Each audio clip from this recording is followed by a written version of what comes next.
როდის იქნება მეორედ მოსვლა? ეს არავინ არ იცის, გარდა უფლისა. მაგრამ სახარებისეულად ერთ-ერთი მთავარი ნიშანი რა არის მეორედ მოსვლისა? იქ წერია გამრავლებითა ურჯულოებისათა განხმეს სიყვარული მრავალთა, ანუ სიყვარულის ნაკლებობა არის ნიშანი და ერთხელ მეუფე ანდრიამ თქვა ასეთი სიტყვები, რომ ერთ-ერთი ნიშანი მეორედ მოსვლისა რა არის იცი? ბუნებრივი სიყვარულიც რომ დაიკარგება. ბუნებრივი სიყვარული რა არის? ეხლა მე თუ შევძელი და ეს ადამიანი შევიყვარე. ეს არ იქნება ბუნებრივი სიყვარული, იმიტომ რომ მე და ეს არ ვართ ნათესავები, გესმით? და ჩვენ თუ გვიყვარს ერთმანეთი, ეს ძალიან კარგია. თუ ერთმანეთი არ გვიყვარს და არც ვიცნობთ, ეს არ ნიშნავს, რომ ბუნებრივი სიყვარული დაკნინდა.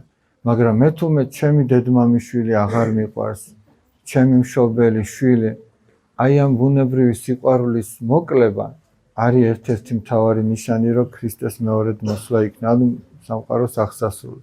წარმოიდგინეთ, იქ სადაც ბუნებითაც უნდა გიყვარდეს ისედაც, ისიც რომ აღარ არის.